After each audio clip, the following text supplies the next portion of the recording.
یہ کون ہے؟ یہ سادات ہے. اور سادات یہ کوئی مدرسوں میں نہیں بنائے جاتے، سادات کوئی کالج میں نہیں بنائے جاتے، سادات کوئی فیکٹری سے نہیں نکالے جاتے، بلکہ سادات وہ ہوتے ہیں جن کے رگوں میں مولا علی کا خون ہوتا ہے. توجہ چاہوں گا، آج ہمیں یہ بھی شعور نہیں کہ سادات کی بارگاہ میں کیسے جانا چاہیے. آج ہم نے سادات کو ایک مولوی سے کمتر سمجھ لیا ہے. اس کی بھی عزت ہے حضرت. اور سادات کے پاس نہ ادب، نہ لحاظ، نہ شرم و حیا. ارے بیان ہوتا ہے کہ اگر کسی بستی سے، کسی جگہ سے ایک عالم دین کا گزر ہو جائے تو اللہ رب العزت اس جگہ سے 40 دن کے لیے عذاب کو اٹھا لیتا ہے. آپ فیصلہ کریں، جس آنگن میں، جس بستی میں سادات کے قدم پڑ جائے وہاں کا عالم کیا. سب اللہ کی نعمت ہے، والدین یہ بھی اللہ کی نعمت ہے، مگر کائنات کے ذرے ذرے سے بڑھ کے جو قیمتی خزانہ ہے یہ ایمان ہے. اور اسی ایمان کے بچانے کا تعلق قرآن میں ہو رہا ہے. اب بچائیں کہاں پر؟ تو اسی آیت میں ذکر ہے لفظ صادقین کا، وَكُونُوا مَعَ الصَّادِقِينَ، سچوں کے ساتھ ہو جاؤ. تو مجھے کہنے نہ دیا جائے اگر تمہیں اپنا تقوی اور ایمان بچانا ہے تو اپنے دل میں غوث اعظم کو بسانا ہوگا، غریب نواز کو بسانا ہوگا، وارث دیوا کو بسانا ہوگا، مخدوم سمنا کو بسانا ہوگا، صابر کلیری کو بسانا ہوگا، اور حضور مرشد العلماء، حضور اصحاب ملت کو بسانا ہوگا. اس دل میں حضور حبیب ملت کو بسانا ہوگا. اس دل میں وقت کے مجدد امام احمد رضا خان کو اپنے دل میں بسانا ہوگا، اور کامل پیر تلاش کر کے ان کے دامن سے جڑنا ہوگا. تمہارے تقوی کی بھی حفاظت ہوگی اور ایمان کی بھی حفاظت. سبحان اللہ، سبحان اللہ. اللہ رب العزت نے دنیا میں جتنی بھی چیزیں پیدا فرمائی ہے ہر چیز اپنے صفت کے ذریعے جانی اور پہچانی جاتی ہے. اللہ رب العزت نے چاند کو پیدا فرمایا، یہ بھی اپنے صفت کے ذریعے جانی اور پہچانی جاتی ہے. یہ سورج، یہ بھی اپنے صفت کے ذریعے جانا اور پہچانا جاتا ہے. یہ تارے، یہ ستارے، یہ بھی اپنے صفت کے ذریعے جانے اور پہچانے جاتے ہیں. یہ پھول، یہ بھی اپنے صفت کے ذریعے جانے اور پہچانے جاتے ہیں. اللہ نے آنکھ عطا کی، زبان عطا کی، کان عطا کیے، ہاتھ عطا کیے، پیر عطا کیا، دل عطا کیا. یہ سب اپنے صفت کے ذریعے جانے اور پہچانے جاتے ہیں. یہ چاند کی صفت ہے روشنی پیدا کرنا، ٹھنڈک کو پیدا کرنا. اگر یہ چاند روشنی پیدا کرنا بند کر دے، اگر یہ چاند ٹھنڈک پیدا کرنا بند کر دے تو زمانہ کہے گا کہ یہ چاند خراب ہو چکا ہے. سورج کی صفت ہے آگ کی تپش پیدا کرنا. اگر یہ سورج چمکنا بند کر دے تو زمانہ کہے گا کہ سورج خراب ہو چکا ہے. یہ تاروں کی صفت ہے کمکمے لگانا. اگر یہ تارے چمکنا بند کر دیں تو زمانہ کہے گا یہ تارے خراب ہو چکے ہیں. یہ آنکھ کی صفت ہے دیکھنا. اگر یہ آنکھوں سے دیکھنے کی قوت ختم ہو جائے تو زمانہ کہے گا کہ یہ آنکھیں خراب ہو چکی ہیں. زبان کی صفت ہے بولنا. اگر یہ زبان سے بولنے کی طاقت ختم ہو جائے تو زمانہ کہے گا یہ زبان خراب ہو چکی ہے. کان کی صفت ہے سننا. اگر اس کان سے سننے کی طاقت ختم ہو جائے تو زمانہ کہے گا یہ کان خراب ہو چکے ہیں. یہ ہاتھ کی صفت ہے پکڑنا. اگر ہاتھوں سے پکڑنے کی طاقت ختم ہو جائے تو زمانہ کہے گا یہ ہاتھ خراب ہو چکے ہیں. یہ پیر کی صفت ہے چلنا. اگر یہ پیر چلنے سے معذور ہو جائے تو زمانہ کہے گا کہ بندہ لنگڑا ہو چکا ہے. اگر یہ دل دھڑکنا بند کر دے زمانہ کہے گا کہ دل خراب ہو چکا ہے. اب ایک ایک جملے پر توجہ چاہوں گا. یہ دنیا دار لوگ تھے، اپنے عقل کے اعتبار سے، اپنے نظریے کے اعتبار سے، اپنے فکر کے اعتبار سے یہ سب جواب دیتے رہے.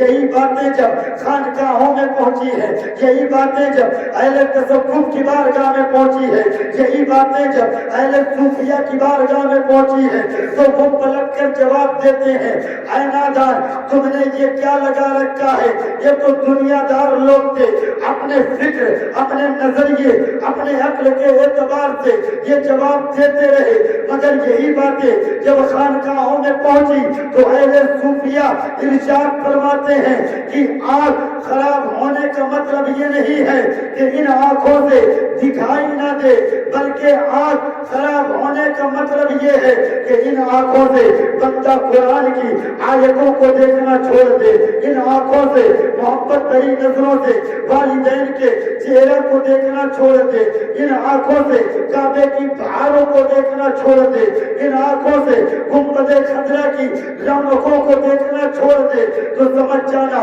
کہ آنکھ رکھ کے بھی اندھا ہو چکا ہے۔ اگر ان کانوں سے بندہ قرآن کی آیتیں نہ سنے، اگر ان کانوں سے بندہ ماں باپ کی فریاد نہ سنے، اگر ان کانوں سے بندہ یتیموں کی صدقیاں نہ سنے، اگر ان کانوں سے بندہ بیواؤں کی آہ نہ سن سکے، اگر ان کانوں سے قرآن کی آیت کو نہ سن سکے، ان کانوں سے رب کی تعریف کو نہ سن سکے، مصطفیٰ جان رحمت کی نعتوں کو نہ سن سکے، ان کانوں سے اگر بندہ حق کی آواز نہ سن سکے تو سمجھ جانا کہ کان رکھ کے بھی بہرا ہو چکا ہے۔ اب زبان کے تعلق سے صوفیہ ارشاد فرماتے ہیں کہ زبان سے نہ بولنے کا مطلب گونگا ہونا نہیں ہے، بلکہ ان لبوں سے بندہ قرآن کی تلاوت کرنا چھوڑ دے، ان لبوں سے بندہ مصطفیٰ کی نعتیں پڑھنا چھوڑ دے، حق کی آواز کو اٹھانا چھوڑ دے، تو سمجھ جانا کہ زبان رکھ کے بھی گونگا ہو چکا ہے۔ اب ہاتھ کے تعلق سے اہل صوفیہ فرماتے ہیں کہ ہاتھوں سے پکڑنے کی صلاحیت ختم ہو جائے، اس کا مطلب یہ نہیں ہے کہ ہاتھ خراب ہو چکے ہیں، بلکہ ہاتھ خراب ہونے کا مطلب یہ ہے کہ بندہ ان ہاتھوں سے قرآن کے جزدان کو نہ کھول سکے، ان انگلیوں کو قرآن کی آیتوں پہ نہ پھیر سکے، ان ہاتھوں سے والدین کی خدمت نہ کر سکے، ان ہاتھوں سے بیواؤں کی مدد نہ کر سکے، ان ہاتھوں سے یتیموں پہ شفقت کا ہاتھ نہ رکھ سکے، ان ہاتھوں سے خیرات نہ کر سکے، ان ہاتھوں سے زکات نہ نکال سکے، ان ہاتھوں سے بھلائی کے کام کرنا چھوڑ دے، تو سمجھ جانا کہ ہاتھ رکھ کے بھی وہ لنجا ہو چکا ہے۔ اب پیر کے تعلق سے فرماتے ہیں کہ پیر خراب ہونے کا مطلب یہ نہیں ہے کہ بندہ پیروں سے چلنے سے معذور ہو جائے، بلکہ پیر خراب ہونے کا مطلب یہ ہے کہ ان قدموں کو ماں باپ کے ایک آواز پر ان کی خدمت کے لیے نہ جا سکے، تو سمجھ جانا کہ لنجا ہو چکا ہے۔ اگر ان قدموں سے بیواؤں کی آہ سننے کے بعد مدد کے لیے نہ جا سکے تو سمجھ جانا کہ پیر رکھ کے بھی لنگڑا ہو چکا ہے۔ اگر ان قدموں سے خانقاہوں کی طرف نہ جا سکے، بیت اللہ کی طرف نہ جا سکے، رب کے گھر کی طرف نہ جا سکے، حق کی طرف نہ اٹھا سکے، تو سمجھ جانا کہ پیر رکھ کے بھی وہ لنگڑا ہو چکا ہے۔ اب دل کے تعلق سے ارشاد فرماتے ہیں کہ اگر اس دل سے عشق مصطفیٰ کا چراغ بجھ جائے اور جہالت کے دلدل میں پھنس جائے تو سمجھ جانا کہ دل رکھ کے بھی وہ مردہ ہو چکا ہے۔ اگر چاہتے ہو زندگی مل جائے، اگر چاہتے ہو عزتیں مل جائے، اگر چاہتے ہو کھویا ہوا وقار تمہیں واپس مل جائے تو آج بھی وقت ہے رخ خانقاہوں کی طرف کرو اور کسی شیخ کے قدموں میں جانوں میں ادب سے کر لو، وہ تمہارے دل میں اس کے مصطفیٰ کا چراغ روشن کریں گے اور کردار مصطفیٰ کی چادر کو اڑائیں گے، تمہارے تقوی کی بھی حفاظت ہوگی، تمہارے ایمان کی بھی حفاظت ہوگی۔ سبحان اللہ، سبحان اللہ، سبحان اللہ اکبر، نعرہ رسالت یا رسول اللہ، نعرہ رسالت یا رسول اللہ، فیضان اصحاب ملت زندہ باد، سرکار الحاج انوار اللہ شاہ صفی زندہ باد، نعرہ تکبیر، نعرہ رسالت، یا رسول اللہ۔ بس حضور پیر طریقت موجود ہے، میں چاہتا ہوں خاص باتیں ہو جائیں۔ یہ کون ہیں؟ یہ سادات ہیں، بے شک بے شک، اور سادات یہ کوئی مدرسوں میں نہیں بنائے جاتے، سادات کوئی کالج میں نہیں بنائے جاتے، سادات کوئی فیکٹری سے نہیں نکالے جاتے، بلکہ سادات وہ ہوتے ہیں جن کے رگوں میں مولا علی کا خون ہوتا ہے۔ توجہ چاہوں گا، آج ہمیں یہ بھی شعور نہیں کہ سادات کی بارگاہ میں کیسے جانا چاہیے۔ آج ہم نے سادات کو ایک مولوی سے کمتر سمجھ لیا ہے، اس کی بھی عزت ہے حضرت، اور سادات کے پاس نہ ادب، نہ لحاظ، نہ شرم و حیا۔ ارے بیان ہوتا ہے کہ اگر کسی بستی سے، کسی جگہ سے ایک عالم دین کا گزر ہو جائے تو اللہ رب العزت اس جگہ سے 40 دن کے لیے عذاب کو اٹھا لیتا ہے۔ آپ فیصلہ کریں، جس آنگن میں، جس بستی میں سادات کے قدم پڑ جائے وہاں کا عالم کیا؟ میں آپ کو بتاتا چلوں کہ سادات کا وقار کیا ہے، ان کا مقام کیا ہے۔ ایک شخص جس طریقے سے ہر سال صاحب خانہ محفل سجاتے ہیں اور آل رسول کو اپنے آنگن میں بلاتے ہیں، ان کی محبت میں اپنی دولتوں کو لٹاتے ہیں، اپنے خزانوں کو لٹاتے ہیں، ان کی محبت میں اپنی نیندوں کو قربان کرتے ہیں، اس کا صلہ بھی انہیں ملتا ہے۔ ٹھیک اسی طریقے سے ایک عاشق محفل سجا کے بیٹھتا تھا، اس کا دستور تھا وہ اپنے دہلیز پر ہر سال سادات کرام کو بلاتا تھا اور بڑا انتظام و اکرام کیا کرتا تھا، لوگوں کی دعوتیں کیا کرتا تھا، علماء کو مدعو کیا کرتا تھا۔ محفل سجی، توجہ چاہوں گا، ایک ایک جملہ کیچ کریے گا۔ محفل سجی، منبر سجا، ایک عالم دین اس محفل میں بیٹھے تھے اور اس علاقے کے سب سے قابل عالم تھے۔ ان کی نظر سادات کی کرسی کو تک رہی ہے، دل میں خیال آیا میں اپنے علاقے کا سب سے بڑا عالم، کیا اس جگہ پر مقام مجھے نہ ملے گا؟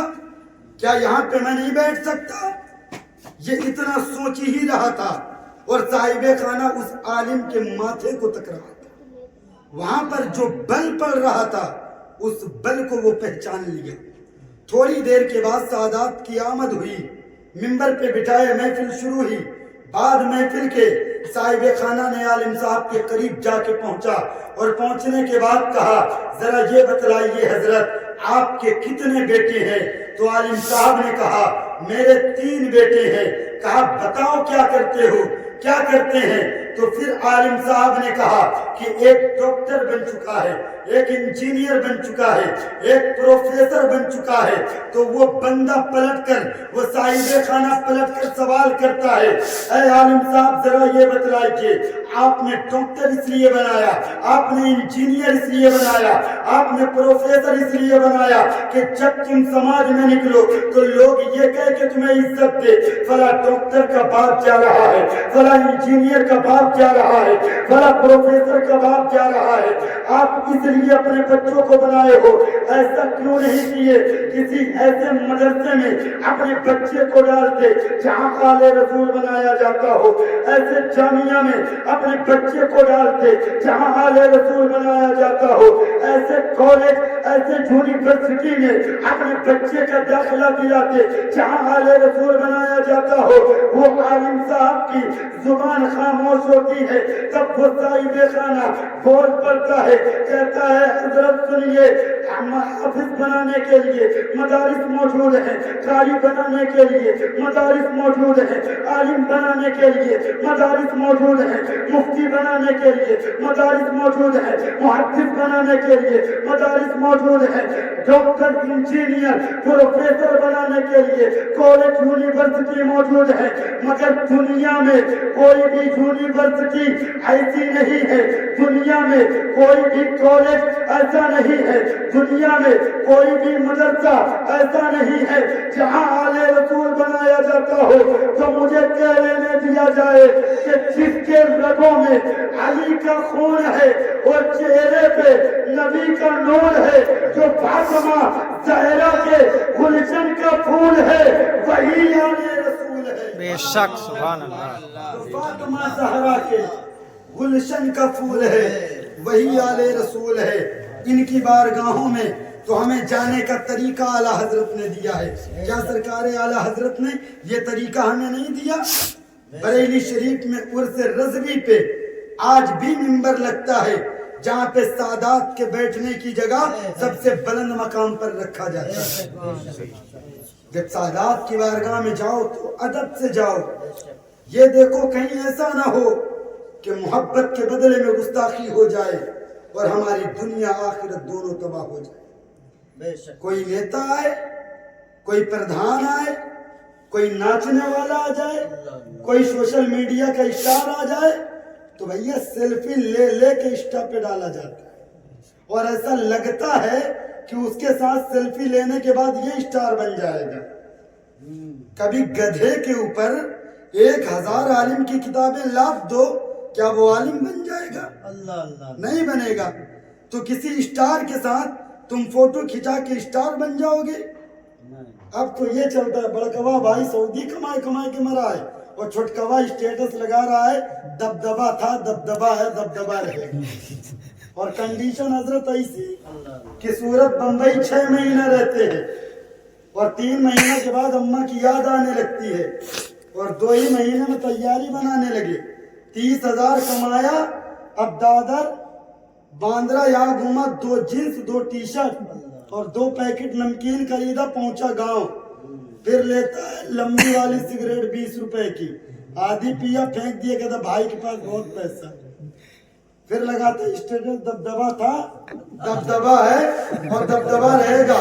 اور پینٹ ایسی لے کے آئے گا حضرت جو کمر کے نیچے سے پہنی جاتی ہے, اگر پورے جسم کا ماس چھیلو تو پوا بھر نکلے گا. اور اسٹیٹس دبدبا تھا دبدبا ہے دبدبا ہے. یہ کنڈیشن ہماری ہے. ایسے دبدبا نہیں بنے گا, ایسے وقار نہیں ملے گا.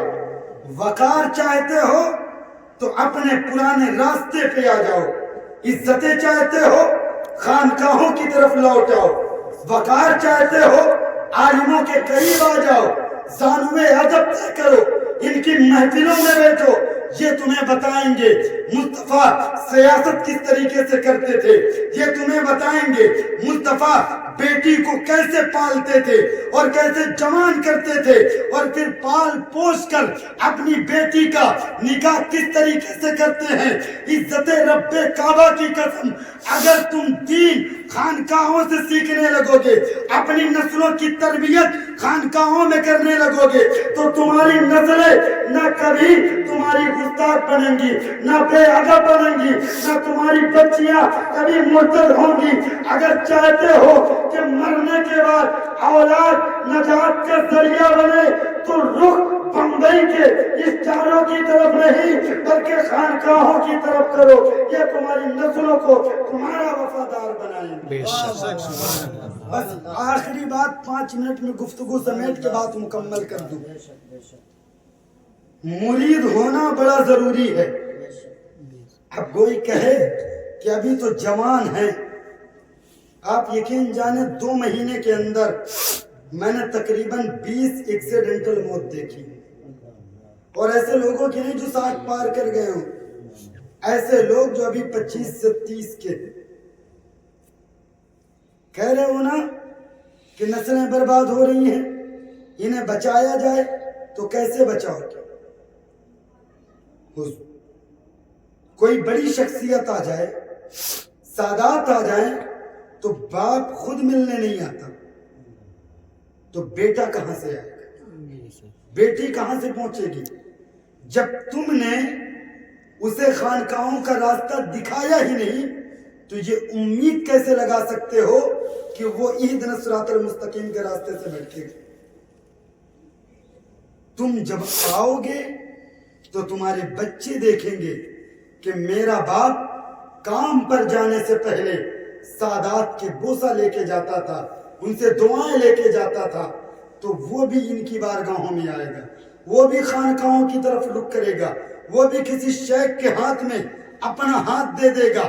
عزت رب کعبہ کی قسم, جو بندہ کسی پیر کے ہاتھ میں اپنا ہاتھ دے کے بک جاتا ہے وہ بندے کو موت تو آ سکتی ہے مگر اس کا عقیدہ اور اس کا دین اس سے کوئی نہیں ہے. پہلے لاؤ تو اس راستے پہ, اور پھر پیر اور مرید کا رشتہ کیسے ہوتا ہے. بس یہی بات بتاؤں, اور اللہ ہم سب کو اپنے شیخ سے محبت کرنے کی توفیق عطا فرمائے. اور پھر وہ محبت کا صلہ کیا ملتا ہے, بس یہی پر گفتگو اختتام کروں. سرکار غریب نواز ہندوستان کی سرزمین پر تشریف لائے, آپ کے عمر کے آخری ایام چل رہے تھے. ایک غیر مسلم کا بچہ باہر پڑھنے گیا, اور جب پڑھ کے اجمیر شریف واپس ہوا تو اس کی نظروں نے دیکھا کہ عصر اور مغرب کے بیچ میں یہ مسلمانوں کے بابا زاروں قطار ہوتے. بات ہضم نہیں ہوئی, اپنے ماں کے پہلو میں جا کے بیٹھا, کہا ماں ذرا یہ بتلا دے یہ مسلمانوں کے بابا عصر مغرب کے بیچ میں زاروں قطار روتے کیوں ہیں. تو اس کی ماں سمجھ جاتی ہے کہ بیٹا بڑا ضدی ہے, اگر بات نہ بتاؤں گی تو یہ مانے گا نہیں. اس کو پلٹ کر جواب دیتی ہے کہ جانا اسی بابا سے پوچھ لے کہ تم کیوں روتے ہو. یہ اپنا سامان گھر کے آنگن میں رکھا اور پہنچا سرکار غریب نواز کی بارگاہ میں. کہا حضور ذرا یہ بتلائیں کہ آپ اس وقت زاروں قطار روتے کیوں ہیں. تو سرکار غریب نواز نے فرمایا میں محبت میں روتا ہوں. وہ غیر جواب دینے لگا, حضور میں نے تو یہ سنا تھا کہ بندہ پریشانی میں ہو تو آنکھ سے آنسو نکلتے ہیں, بندہ غم میں ہو تو آنکھ سے آنسو نکلتے ہیں, بندہ مصیبت میں ہو تو آنکھ سے آنسو نکلتے ہیں, مگر محبت میں کون روتا ہے. بات مجھے سمجھ میں نہیں آئی. سرکار غریب نواز نے فرمایا کہ وہ کہتا ہے میں بھی محبت میں رونا چاہتا ہوں. سرکار غریب نواز نے فرمایا کہ تو محبت میں نہیں رو سکتا. تو وہ کہنے لگا کہ اگر آپ رو سکتے ہیں تو میں کیوں نہیں رو سکتا. تب سرکار غریب نواز نے فرمایا کہ تو کلمہ پڑھ کے دار اسلام میں آ جا اور میرا مرید ہو جا, پھر تو بھی محبت میں روئے گا. اور شرط یہ ہے کہ تیرا ہر وقت میرے ساتھ گزرنے لگے. اتنا کہنا تھا. کہا حضور کلمہ پڑھائیے اور دار اسلام میں لائیے اور اپنا مرید بنائیے. سرکار غریب نواز نے اس کو کلمہ طیبہ پڑھایا, اور پڑھانے کے بعد اپنا مرید بنا لیا اور پھر اپنے ہی پاس رکھنے لگے. اب اس کی صبح بھی سرکار غریب نواز کے ساتھ, اس کی شام بھی سرکار غریب نواز کے ساتھ, اس کا کھانا بھی سرکار غریب نواز کے ساتھ, اس کا پینا بھی سرکار غریب نواز کے ساتھ, اس کی نمازیں بھی سرکار غریب نواز کے ساتھ. اب زندگی کا ہر لمحہ سرکار غریب نواز کے ساتھ گزرنے لگا. اب وہ محبت میں مست ہونے لگا. اب وہ اپنی دنیا کو بھول چکا تھا اور سرکار غریب نواز کی محبت میں ڈوب چکا تھا. اور جیسے ہی یہ فکر بڑھی سرکار غریب نواز نے کہا کہ اب میں تمہیں 3 دن کی چھٹی دیتا ہوں. کتنے؟ 3 دن کی. ہم آپ کو بتائیں کتنے 3 دن کی چھٹی. سرکار غریب نواز نے کہا شرط ہے 3 دن تم مجھے دیکھ نہیں سکتے, 3 دن تم مجھ سے باتیں نہیں کر سکتے, اور 3 دن سے پہلے تم مجھے دیکھ بھی نہیں سکتے اور میرے قریب آ بھی نہیں سکتے. اگر دیکھنا ہو, باتیں کرنا ہو, ملنا ہو تو 3 دن کے بعد آنا. مسکرایا, کہا 3 دن کی بات ہے, واپس آ جاؤں گا. چھٹی ہوئی, گھر کے لیے نکلا, اور جیسے ہی نکلا تو اب جیسے ہی گھر پہنچا مسکرا رہا ہے. ماں سے ملا, اور ملنے کے بعد ابھی ناشتے کا وقت قریب آیا تو ماں نے ناشتہ دیا. کہا ماں ابھی ناشتہ کرنے کا من نہیں ہے, پیر و مرشد کی یاد آ رہی ہے. تو ماں سوچی ابھی یہ پیر و مرشد کو یاد کر رہا ہے, مسکرا رہا ہے, لوگوں سے مل رہا ہے. ظہر کا وقت قریب آیا. ماں نے کہا بیٹا کھانا کھا لو. اب ظہر کی نماز کے بعد جب کھانے کے لیے بیٹھا تو کھانے میں من نہیں لگ رہا ہے. اب پیر و مرشد کی یاد آ رہی ہے. شام کا وقت قریب آیا تو بے چین ہونے لگا, دل کی دھڑکنیں بڑھنے لگی تو پھر ماں نے کہا بیٹا کھانا کھا لو. بیٹا کھانے کے لیے تیار نہیں ہے. پوری رات کروٹیں بدلتا رہا, آنکھوں میں نیند آنے کے لیے تیار نہیں ہے. اور جیسے ہی صبح ہوئی تو وہ اپنی ماں کو کہا جائیے میرے پیر و مرشد سے کہیے کہ آپ کا مرید آپ سے ملنا چاہتا ہے, آپ کا مرید آپ کو دیکھنا چاہتا ہے, اگر آپ اجازت دے دے. تو ماں بیٹے کی فریاد لے کے سرکار غریب نواز کی بارگاہ میں پہنچی. کہا حضور آپ کا مرید آپ کو دیکھنا چاہتا ہے, آپ سے ملنے کی اجازت طلب کر رہا ہے, اگر اجازت ہو تو آپ کا مرید آپ سے مل سکتا ہے. غریب نواز نے فرمایا 3 دن سے پہلے وہ مجھ سے ملاقات نہیں کر سکتا. ماں واپس جاتی ہے, بیٹا بے چین و بے قرار ہے. تو جیسے ہی ماں پہنچی بیٹا کھڑا ہو کے پوچھنے لگا ماں ذرا یہ بتلاؤ کہ پیر و مرشد نے کیا کہا. تو ماں نے کہا ملنے کی اجازت نہیں ہے, اتنا کہنا تھا.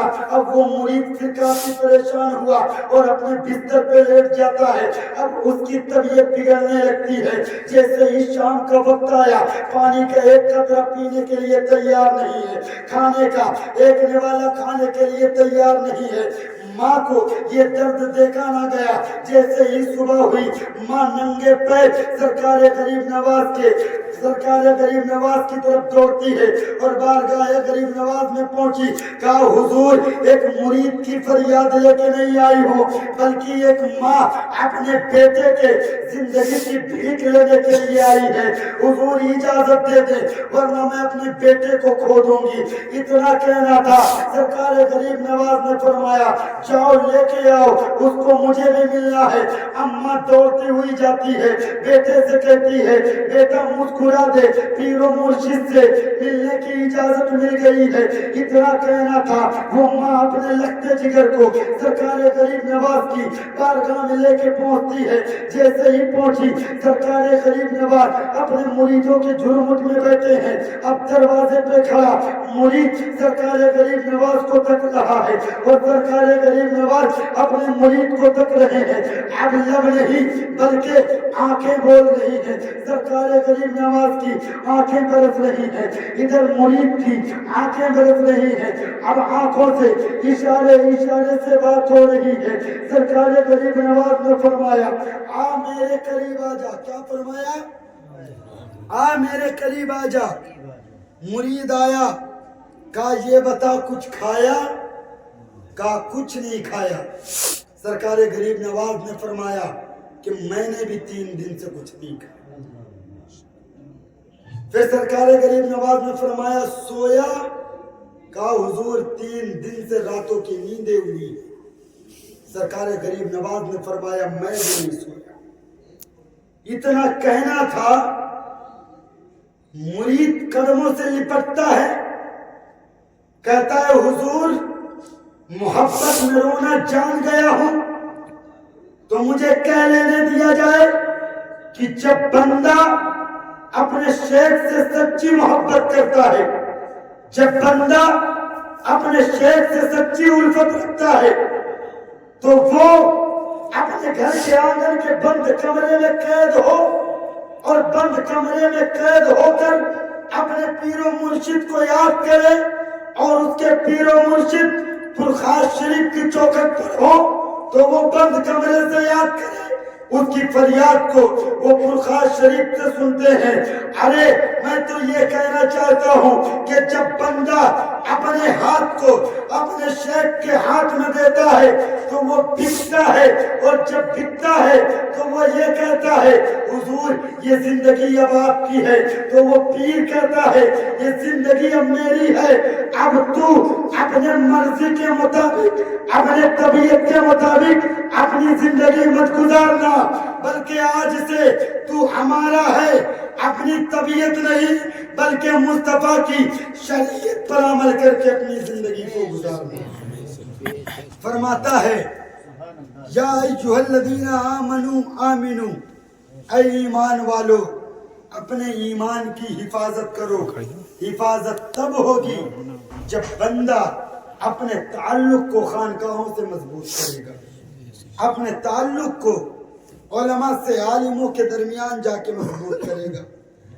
کم سے کم ایک دستور بنا لو، پورے دن کچھ کریں نہ کریں۔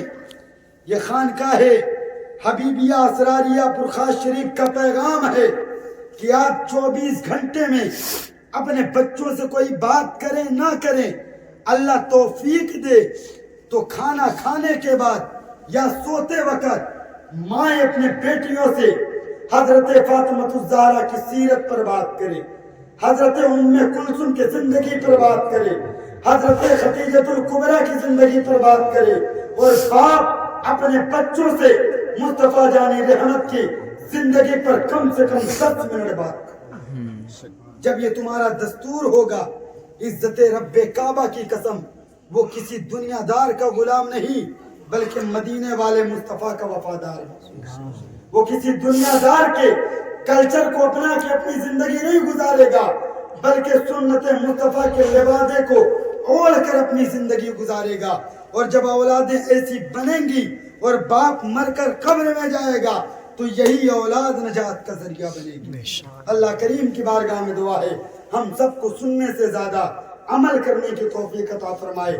وآخر دعوانا ان الحمدللہ رب العالمین، استغفر اللہ ربی من کل ذنب ما اتوب الیہ، لا الہ الا اللہ محمد۔